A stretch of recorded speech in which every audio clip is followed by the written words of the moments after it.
In the late 1830s, James McCune Smith became the first known African American to receive a medical degree.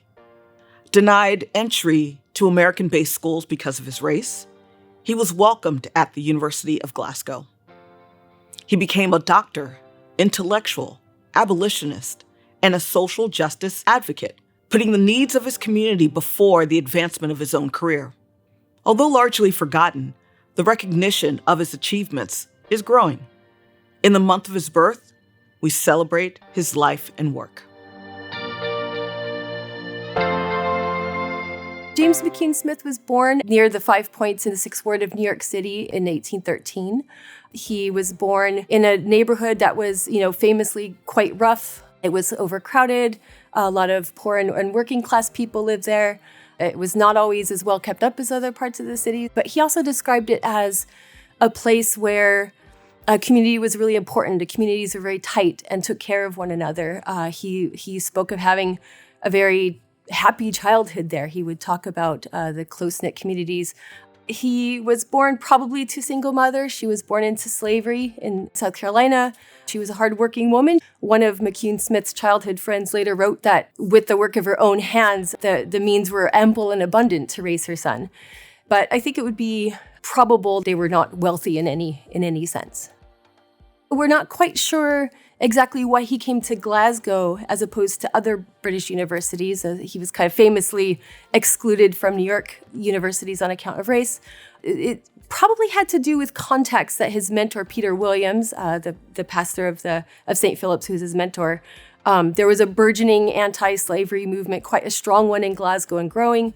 His background is completely unique compared to any of the other students that I've encountered going to Scottish universities in the 18th and 19th century.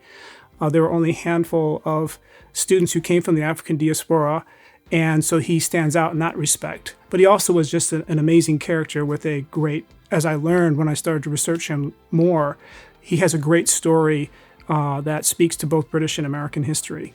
When McCune Smith arrived at the University of Glasgow, he lived near campus on 55 Renfrew Street. He embarked right into studies for a bachelor's degree, which was classics-centric. So he studied Greek, he studied ethics, he studied logic, etc.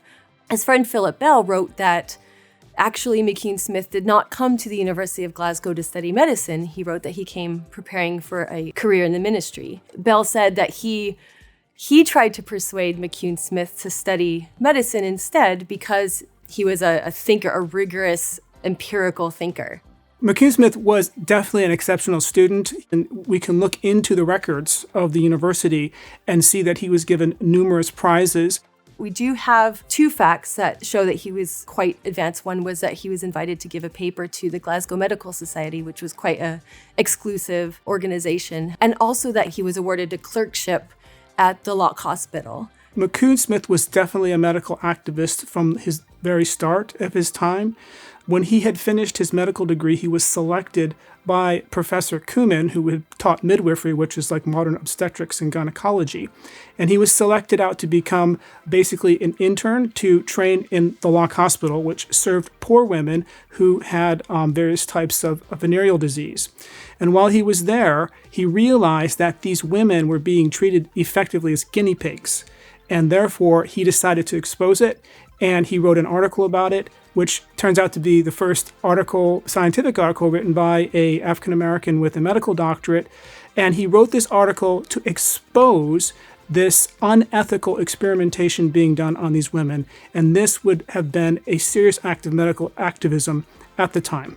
McCune Smith's approach to helping the disenfranchised women serves as an excellent example of the early efforts being made by Black physicians in the 19th century to question the ways that medical data in particular was being collected.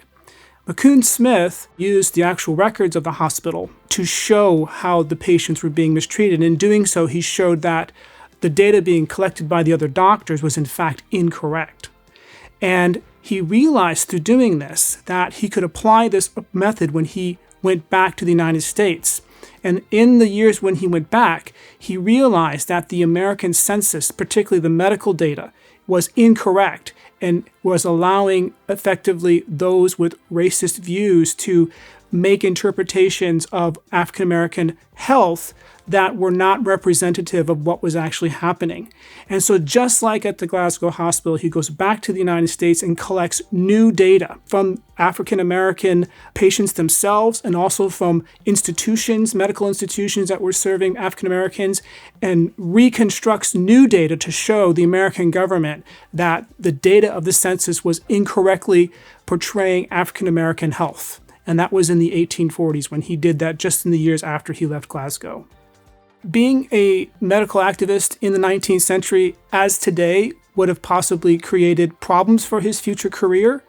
But those problems, I think, for him were not as important as exposing what had happened. And I think he had enough confidence that he could convince the medical community of the injustice that had happened, and it did not affect his career at all.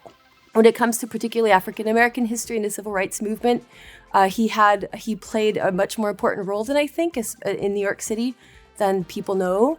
When it comes to his influence on other people, such as Frederick Douglass, his influence was huge. In many respects, he was interested to show how being a doctor could be used in the service of different types of progressive arguments being made about public health, for instance, in New York City, about incorrect characterizations of African American intelligence that were being used by Southern white supremacists to effectively argue against African Americans voting. He was always a very strong connection between medicine and social justice for McCune Smith when he returned back to the United States. I think James McCune Smith should be remembered in Glasgow, particularly for the way in which he experienced Glasgow as a site of freedom. The very year he arrived, 500 out of its 800 students had just signed a petition to Parliament to end slavery in the British colonies. He had a wide circle of abolitionist friends. Of course, he helped, again, found the Glasgow Emancipation Society. One of the things that's also kind of really charming is that he wrote a poem to the River Clyde, that he saw the Clyde as a symbol of freedom. There are many things that I feel are hugely impressive about McCune Smith. But the thing that impresses me the most is how a person was able to come from the socioeconomic background that he came from against such strong odds against him to come out and become what he was in terms of a medical doctor, and not just that, but in terms of a social activist that used his knowledge of medicine and science to impact society at large.